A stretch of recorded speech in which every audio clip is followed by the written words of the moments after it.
I hear the Tuglaqhs from Devagiri are only 2 days away from Kamata. I pray to Mahadeva to protect us from the scourge of these militias. Have trust in our benevolent and brave Raya. He will protect us and defeat the Tuglaqhs yet again. I hope your words come true, Veerabhadra. I'll offer 2 appapadis to the Lord of Hemakutta if those come true.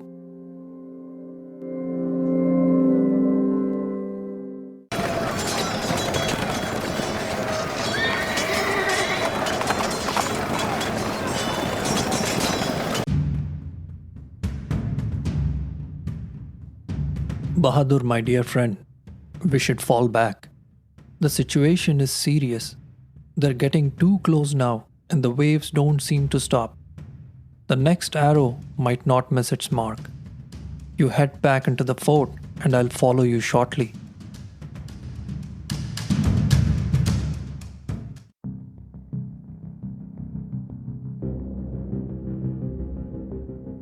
Raya, glad to see you back safe. My friend, we have no time for these pleasantries. You and your family will be escorted to Dwara Samudra by the best of my crack troops. No scratch will come on you, your Begum or your children. Hopefully you will be safe there. Ballala is an honorable man. My dear Raya, how can I leave you here? This is an order as the king, not a request as a friend, Bahadur. Go now. My bodyguards will escort you. And what about the royal Zanana? They stay here with me. We don't have time for this. You should get going now, my friend. As you wish, my Raya. What they say about you is true. You're indeed Dharma personified. I leave with a heavy heart. May that Allah's grace keep you safe.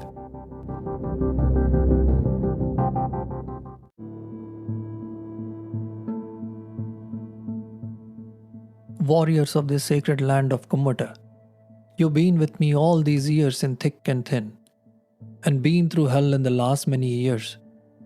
I've asked too much already from you. No man should be put through such a test. But you did pass through the fire unscathed time and again. I will not mind or despise anyone who wants to leave with their families to safety. So you have decided to stay. May that Mahadeva grant me my wish to be born again with you, brothers, tied by sacrifice of blood. And may Bharatavarsha remember as the sons of the soil who fought and fell for Dharma. Let's then give those Tuglaqhs from Delhi one last taste of Kampili's Tandava.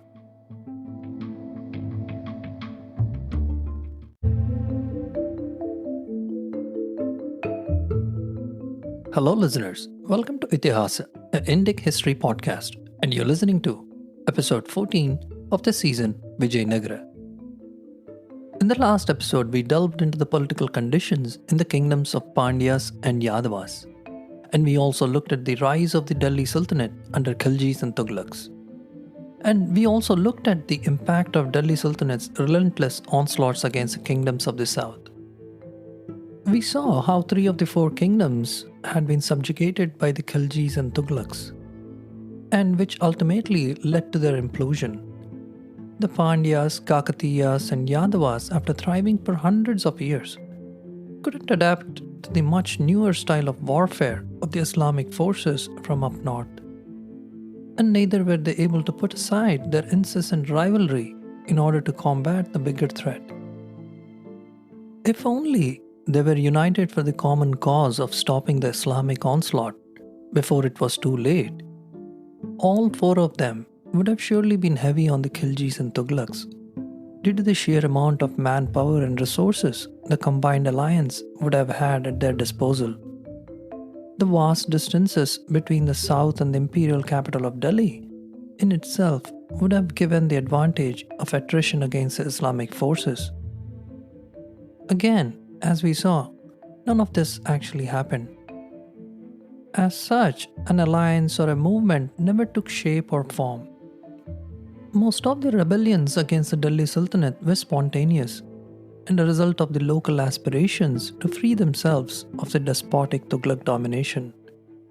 They weren't coordinated into a large-scale movement like some narratives claim them to be, which, as I indicated in the earlier episode, they were an afterthought. We also saw how Muhammad bin Tughlaq shifted his imperial capital from Delhi to Devagiri and renamed it as Daulatabad. In this episode, we shall look at the last major kingdom of Hoysala and a small state of Kampili in the south. We shall see their conflict with the Tuglaqhs and the events that transpired. Let's pick up from where we left in the last episode.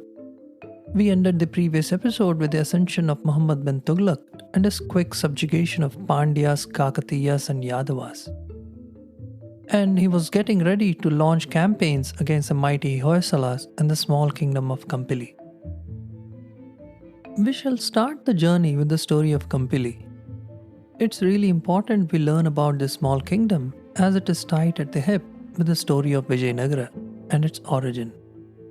The story of Vijayanagara will be incomplete without me telling my listeners the story of Kampili. The kingdom of Kampili came into existence during the tumultuous years of the 14th century, with the onslaught of the repeated invasions of Khiljis and Tuglaqs, like we saw in the previous episodes. As per Kannada literature called Ramanatha Charite, or also known as Kumara Ramacharite, composed by Nanjunda Kavi in the year 1525 AD, the kingdom of Kampili was founded by Mummadi Singaya. Mummadi Singaya was most probably a chieftain or Nayaka who was a vassal of Ramadeva of Devagiri, belonging to the Yadava kingdom. After the subjugation of Yadava Empire by the Khiljis, he is known to have moved southwards after declaring himself as independent from Ramadeva of Devagiri, and he establishes his own kingdom. The earliest epigraphical evidence of Mummadi Singaya is from 1280 AD. It records a battle between a certain Chaundarasa and Mummadi Singaya, in which the former is defeated and killed. Another epigraph, dated from 1281 AD, talks about an attack launched by Mummadi Singaya on the Chittaladurga fort in the modern-day Chitradurga district of Karnataka. This district is supposedly one of the most backward districts in Karnataka in spite of a great historical importance. The Chitradurga fort was an important fort that was built in stages sometime in between the 11th and 13th century by Chalukyas, Hoysalas, Nayakas of Chitradurga of the Vijayanagara Empire. So this inscription or epigraph talks about Mummadi Singaya's attack on this fort. It is assumed that he was a powerful chieftain in the Yadava kingdom and didn't always listen to his suzerain's orders when it came to military campaigns that were launched on his own initiative. As we saw in the earlier episodes, he fits perfectly into the profile of an ambitious vassal looking to go independent and rogue at the right moment. We don't know in what year he died exactly, but we do know that he had two sons by the names Khandeyaraya and Kampiladeva. As of 1300 AD, the first one was known to be governing the territory adjacent to the neighborhood of Harihara, which is in Devanagari district, Karnataka. This district is around 275 kilometers north of Bangalore today and is situated on the banks of Tungabhadra river. And the other son, Kampiladeva, was at the court of his sovereign, Ramadeva of Devagiri, and assisted him in Ramadeva's campaigns against Veerabhallala III in 1303 AD. So these inscriptions make it clear that Mummadi Singaya and his sons were Yadava kingdom's vassals, and that they didn't proclaim their independence from Yadavas at least until after 1307 AD, because it was some time in between 1307 to 1308 AD that Malik Kafur on behalf of Alauddin Khilji had subjugated Yadavas and carried away Ramadeva and his family to Delhi, as we saw in the last episode. We also saw earlier that Ramadeva and his family were sent back to Devagiri after 6 months' stay in Delhi and after fully submitting to Khilji. In these 6 months, the situation in Devagiri was a chaos, as many chieftains had risen up and declared their independence. This was also one of the reasons why Khilji sent Ramadeva back to his kingdom, so he can control the rebellious chiefs easily and keep paying him the tributes which otherwise wouldn't have come, without subjugating all these rebellious subordinate chiefs. While Ramadeva's return to Devagiri did bring normalcy to the Yadava kingdom, his power did not regain its lost prestige and honor after his submission to the Khiljis. And this evidently made a strong chieftain like Mummadi Singayya to declare his independence and take over all the territories to the south of Yadava dominions. It is also known that Mummadi nominated his more ambitious and capable son, Kampiladevaraya, as his heir apparent. After his ascension to the throne of Kampili sometime after 1308 AD, Kampiladevaraya took full advantage of the weakness of his old sovereign Ramadeva and strengthened his own kingdom and position. In 1312 AD, after Ramadeva's death and his son Sangama's rebellion against the Khiljis, like we saw in the last episode, Sangama loses a battle against Malik Kafur and abandons Devagiri. After this, Kafur takes over the kingdom and administers it directly without being high-handed, unlike before. Notwithstanding the friendly attitude of Khiljis, most of the Yadava dominions don't toe the line and raise the banner of rebellion. One of the prominent ones was the king of Kampili, Kampilideva, whom Kafur still treated as a vassal of erstwhile Yadava kingdom, and by transitive property, he was a Khilji's vassal, who had to submit to him or submit to Delhi Sultanate. So sometime in 1315 to 1316 AD, Malik Kafur is forced to march against the belligerent king of Kampili, and he lays siege to the fort of Kamata, which is one of Kampili's strongholds. But Malik Kafur finds that the Kamata fort is near impregnable, and after a week-long siege, he razes it and heads back to Delhi. As we saw in the previous episode, sometime in the beginning of 1316 AD, Alauddin Khilji fell sick and he got bedridden, and Kafur is called back to Delhi. This mostly played an important role in Kafur prematurely lifting the siege against Kamata. With the death of Alauddin Khilji in 1316 AD and assassination of Malik Kafur in Delhi, things once again start getting heated up in the south and the Deccan. This forces Mubarak Shah, the new Sultan, to march against these kingdoms to suppress the rebellions and subjugate them yet again. From the perspective of Kampili, we do not know in detail as to what role it played in the 4 to 5 years after Khilji and Kafur's deaths. We only have some cursory information on the political conditions with respect to its neighboring rivals. But we do know that Kampili had become so strong and fearful that it was now seen as a threat by both the Khiljis and the Hoysala king, Veerabhallala III. The kingdom of Kampili was surrounded by powerful kingdoms. On the north were the dominions of Khiljis, on the south were the Hoysalas, and on the east was the Kakatiya frontier.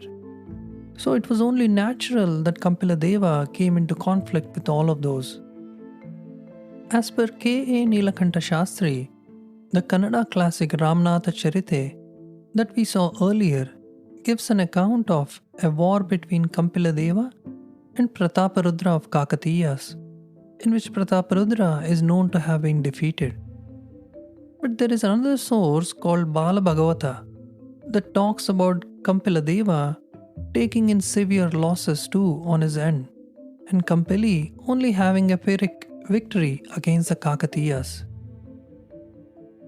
It is stated in Bala Bhagavata that the Aravidu chiefs who were holding sway over Kurnool and its neighborhood helped Prataparudra inflict heavy losses on Kampiladeva. It's worth reminding that these were the same Aravidus of Aravidu dynasty who rose to power in Vijayanagara during Ramaraya in the 16th century after demise of Krishnadevaraya. This event of a conflict with Aravidus mostly happened sometime around 1320 AD. In 1323 AD, the Kakatiya kingdom fell to the Tuglaqhs, as we saw in the previous episode. And Kampiladeva took full advantage of this new development by annexing the territories corresponding to the modern-day Raichur Doab to Kampili. With the fall of Kakatiyas, both Kampiladeva and Ballala III could focus on each other's territories and their expansionist designs. But Ballala had a lot to lose if he didn't keep Kampila's fast-rising power in check. So Ballala did what anyone can expect. He went aggressively after Kampila, and it led to bitter and protracted wars. The Kannada classics Kumara Ramana Kate and Ballala Rayana Yuddha record the details of this struggle between both of them. There are inscriptions from Hosakote in the Shimoga district dated 1320 AD that Ballala III marched his army to Doravadi, 7 to 8 miles to the northeast of Anigundi, against Kampiladeva. There is another inscription from Tumkur district dated 1325 AD describing the war between both of them and alludes to the march of Ballala's army to Siruguppe in the Bellary district. A pitched battle was supposedly fought, and Sakyasahini, one of the Ballala's great generals, was killed. From these inscriptions, it is clear that Hoysalas and Kampili were frequently at war with each other in between 1320 to 1325 AD. And Hoysalas didn't really gain an upper hand from these campaigns. It seems Kampili was punching way above its weight against the Hoysalas. N. Venkataramanayya, in his work Kampili and Vijayanagara, published in 1929, details how Kampili was battling with Kakatiyas and Ballalas both at the same time, and it was prevailing over them decisively in many battles it fought against them. It's worth mentioning that Kampiladeva's son and crown prince Kumara Rama had a huge role in many of these battles, in addition to his chief minister Baichappa. Kumara Rama till date is a massive figure and a legend for Kannadigas and some Telugus in the border districts. He is respected still for not just his virtuosity but also his bravery against Khiljis and Tuglaqhs. The Kannada film Gandugali Kumara Rama, which was released in 2006, is based on the life of Kumara Rama. The role of Kumara Rama was played by the Kannada superstar Shivaraj Kumar in this movie. Notwithstanding all these protracted wars, Kampiladeva seems to have ruled from Doravadi in Kurugodu Nadu, modern-day Bellary and Hospet districts, which was the heart of his kingdom. And he seems to have extended it to the whole of Devanagari district and Chitaldurg in the west and Siruguppe in the Bellary district. On the north of it was the Krishna river representing its northern border. Its capital appears to have been close to the two main forts of Kamata and Hosamale Durga, which figure largely in the Kampili's wars with the Tuglaqhs. As per Nilakanta Shastri, there is an inscription dated from 1436 AD that mentions a Bhaira Deva of Aneya Sandi of Hastinavati.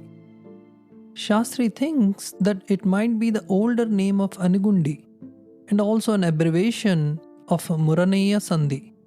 Muraneya Sandhi means the place where the three elephant hills meet.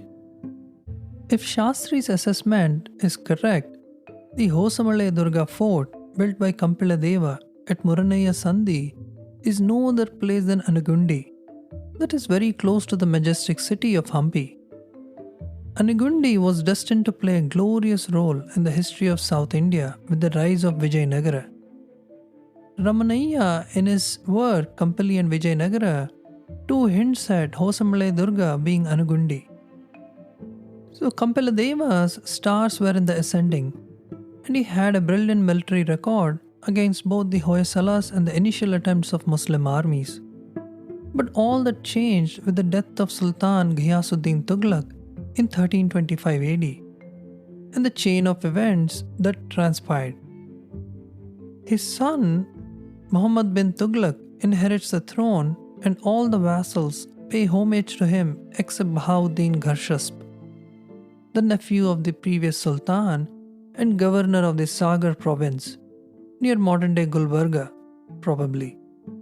Bahauddin raises the banner of rebellion against Muhammad bin Tughlaq and raises an army.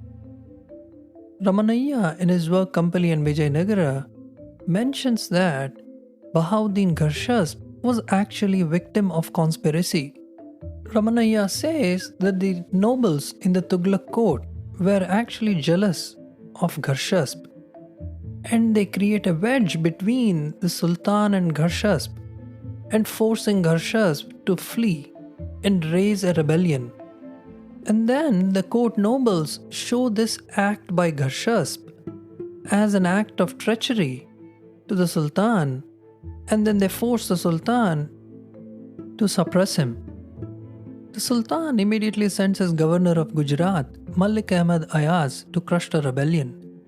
Sultan's army reaches Devagiri or Daulatabad and marches against Bahauddin Gharshasp. A battle is forced somewhere on the banks of Godavari river, in which Gharshasp is decisively defeated due to a last-minute desertion by one of his subordinates. And after this, Bahauddin is forced to fall back to the fort of Sagar. With the Sultan's army tightening the noose around his garrison, he and his family escape to the kingdom of Kampili and request protection from Kampiladeva. It is recorded that Kampiladeva personally assures Bahauddin of his protection, even if it means he brings upon the wrath of Tuglaqhs upon himself. It is well recorded that Kampiladeva not only acted as a strong bulwark against Islamic onslaught down south, but also was a brave individual who had utmost respect for the Puranic ideals of Dharma. So with his overt protection to the rebellious cousin of the reigning Sultan Muhammad bin Tughlaq, Kampili directly pits itself against the powerful Delhi Sultanate and literally declares an inevitable war. The Sultan Muhammad had to send his armies 3 times before he could subdue it. The first campaign ended in utter failure with Kampiladeva defeating Sultan's general, Malik Rukuddin, who had to retreat. The second one that was dispatched under Qutb Malik Jahan too met the same fate on the battlefield. This only enrages the Sultan, and the third time he sends his best general, Ahmad Ayaz Malik Zada, to take the Kamata fort. Though before Malik Zada could reach Kamata, he was intercepted by the combined forces of Kampiladeva and Bahauddin. In the battle that followed, the duo is defeated and forced to fall back to the fort of Kamata. Malik Zada launches a siege against this fort, and just as the fort fell, both Kampiladeva and Bahauddin fight their way to the fort of Hoysala Durga, which is Anugundi. Malik Zada pursues them to this fort and lays siege to it too. After a month-long siege in which incessant waves of Tughlaq soldiers attack the fort, the situation of the Kampili's last stronghold becomes critical. And Kampiladeva decides to send Bahauddin to Bhallala III's court for safety. It's really puzzling and interesting that Kampiladeva sends him to Bhallala. Why this happens isn't really recorded, but my take on this is that Kampiladeva, in spite of all the bad blood and rivalry between them, he probably thought that Hoysala ruler was an honorable man, an upholder of dharma like himself. It is recorded that Bhallala III was indeed a brave, honorable ruler and widely respected by his people and foes alike. After sending Bahauddin Gharshasp away to Dwara Samudra, Kampiladeva decides to make a last stand at Hoysala Durga fort against the Islamic hordes. What happens here is very well documented by Muslim chroniclers like the Moroccan Ibn Battuta, Barni and Ferishta. Kampiladeva makes an inspiring last speech to his people and citizens of Kampili.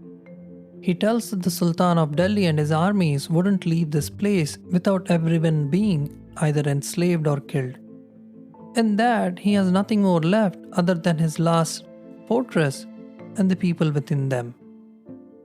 He said he would not be surrendering to the king of Delhi and that he would fight to death. Let's now look at an excerpt from Ramanayya's scholarly work Kampili and Vijayanagara, published in 1929 AD. Here Ramanayya quotes Farishta on what happened next. Quote, "And so he asked to arm themselves and die with them in the battle, giving their lives to the enemy who deprived them all of their lands. All of them were content and glad at this, and in a short time they were all armed. At this time they were all standing in a large open space in front of the citadel, and there by the hand of the king were slain over 50 of his wives and some sons and little daughters, and same was done with their own hands by all those who had wives and sons who couldn't fight." End quote. Kampiladeva and a small body of his forces, nobles and armed citizens, opened the gates of the fort and rushed into the enemy waiting outside the gates. And just like the Raya promised, he and his men fought till their last breath, like ferocious tigers. This is what Farishta had to say about the survivors in the fort after the wholesale massacre. Quote, "And their enemies forthwith entered and slew all of them except 6 old men who withdrew to a house. They were made captive and taken before the king of Delhi." End quote. Kampili's king Kampiladeva fought like a true warrior, and his body in the end was found fully covered with arrows. And with the end of its brave king, the kingdom of Kampili ceased to exist thereafter. Kampilideva's head was later stuffed with grass and sent on a silver platter to the Sultan Muhammad bin Tughlaq at his new capital, at Daulatabad. Maybe next time my listeners visit Daulatabad or its nearby city of Nashik, visiting the famous Shirdi temple, they might be reminded of the deep history behind it. Now let's look at what happened to Bahauddin Gharshasp, who was sent to Dwarasamudra, the Hoysala capital. Gharshasp and his family reached the court of Bhallala III for asylum. Just as they reached, the Tuglaq general began to plan the invasion of the last remaining Hoysala kingdom. Bhallala III had no intention to offer any protection to the rogue runaway Tuglaq cousin. Unlike his rival Kampiladeva, he didn't want to risk his own kingdom by interfering in Tuglaq family troubles. So Bhallala III puts aside whatever chivalry, honor and his dharma as a ruler to offer asylum to the weak. In order to save his throne, he hands over Gharshasp and his family to the Sultan's forces. And finally, he also accepts the dominance and suzerainty of the Tuglaqs without a fight. The Sultan withdraws his forces from Hoysala territory and heads back to Daulatabad. The Sultan promptly executes his rogue cousin, cuts him up into pieces, cooks them and feeds it to his unwitting family. After the fall of Kampili and subjugation of the Hoysalas, Muhammad bin Tughlaq goes on yet another campaign of conquering the fortress of Kondana, also known as Sinhagad in Maharashtra, that was in control of a Hindu chieftain, Nayanayaka, the ruler of Kolis, and successfully subjugates him. In 1329 AD, just as the Sultan returned to Daulatabad, rebellions broke out in Hoysala and Malabar territories, which were then followed by rebellions in the Bengal province. Soon it spread like wildfire to many more parts of the south and Deccan too. Tuglaqs clearly found it difficult to suppress rebellions all over the place at almost same time. And so Muhammad bin Tughlaq didn't want to cut himself off from the north due to these rebellions and effectively get trapped in the middle. So he drops his idea of Daulatabad being the new capital and moves his capital back to Delhi, where he felt he would be more safe. Nilakanta Shastri says that the sudden breakout of rebellions all over the place was more due to the strong revival of Shaivism in Deccan and South. He opines that most of these rulers and leaders of rebellions were under the strong influence of Shaivism and were in no mood to submit passively to the destruction and pillage of their temples and other religious institutions that they cherished. The other perspective is offered by Dr. M. Bosubabu's assessment as he described in his scholarly work, Material Background to the Vijayanagara Empire, a study with special reference to southern Andhra Desa from 1300 to 1500 AD, published in 2018. In the earlier episodes, we saw his theory on centralized power structures and vassals. Using that framework as a lens, Dr. M. Bosubabu claims that these near simultaneous rebellions were neither coordinated nor were part of a religious movement. He claims that this was a classic example of the local Nayakas and chieftains finally playing their hand, now that their sovereign powers were at their weakest after their conflict with the Khiljis and Tuglaqhs. Since all of these kingdoms more or less were subjugated at the same time, the ruling dynasties of these erstwhile kingdoms were drained of either leadership or resources. So it was the best time for even a petty chieftain to carve out his own fiefdom under the guise of raising the banner of rebellion against the Tuglaqhs, who they knew were overstretched and couldn't realistically put them down. The Tughlaq themselves, it's important to know, were near bankrupt after 3 decades of relentless wars and campaigns to subjugate the Deccan and South. So that too played a factor in this. My personal opinion is there is enough room for these theories by Nilakanta Shastri and Dr. M. Bosubabu to coexist. Both are right, and they needn't be mutually exclusive. There was indeed a power vacuum in the South and Deccan that was looking to be filled by leadership that was native to it, and the coincidental revival of Shaivism too acted as a catalyst in turning the anger against Islamic menace from north into a sort of spontaneous combustion. By 1331 AD, the entire coastal region from Mahanadi, Cuttack, to domains in modern-day Nellore district had been freed from Tughlaq Sultanate. And Somadeva, who claimed descent from ancient line of Chalukyas and became the progenitor of later Aravidu dynasty of Vijayanagara, led the Hindus of the western part of Andhra Desa in revolt against the Tughlaq governor Malik Muhammad in Kampili. Tughlaqs also ended up losing the crucial forts of Anugundi, Raichur and Mudgal, and Hoysala's Bhalala III too invaded the provinces of the Sultanate. Let's now skip forward to 1334 AD of Tamil country, the erstwhile Pandya country that was subjugated by Tughlaqs earlier. Here, the Tughlaq general Jalaluddin Hasan Shah, governor of Malabar province, gets overambitious and purges the loyal lieutenants of Muhammad bin Tughlaq. Then he issues new coins in his name, effectively declaring independence from Tughlaq Sultanate. The Sultan gets wind of this, so he marches to Malabar, and on the way he stops away Warangal at a bad time. Warangal was in the grip of a bad pandemic, and most of the Tughlaq army was decimated due to this plague. The Sultan himself gets infected, so he aborts his campaign and heads back to Delhi. To this, a rumor is added that the Sultan has died on the way to Delhi, and which excites even more chieftains, Hindu and Muslim alike, to rebel and break away from the Delhi Sultanate. And by the end of 1334 AD, the power of Delhi Sultanate was broken all over the Deccan and South, except in Maratha provinces. In Malabar too, half of the territory was recovered by Hindu rulers from the rebel Tughlaq general Jalaluddin Hasan Shah. While this was happening, seeds of Vijayanagara were about to germinate in Karnataka. Jump forward to 1340 AD, at Madurai, Jalaluddin Hasan Shah is assassinated after ruling for 6 years and is succeeded by one of his amirs, Alauddin Udauji.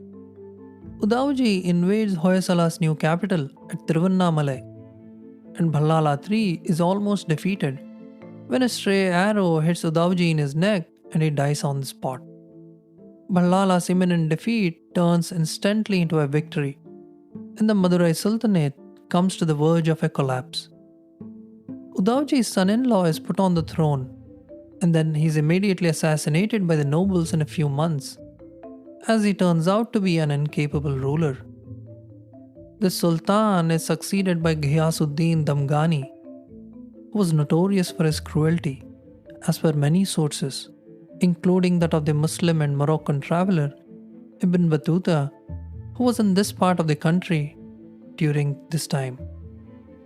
Ballala III goes on the offensive against Ghiyasuddin by defeating him decisively in an open battle, and then lays siege to one of his forts at Kannanuru Koppam.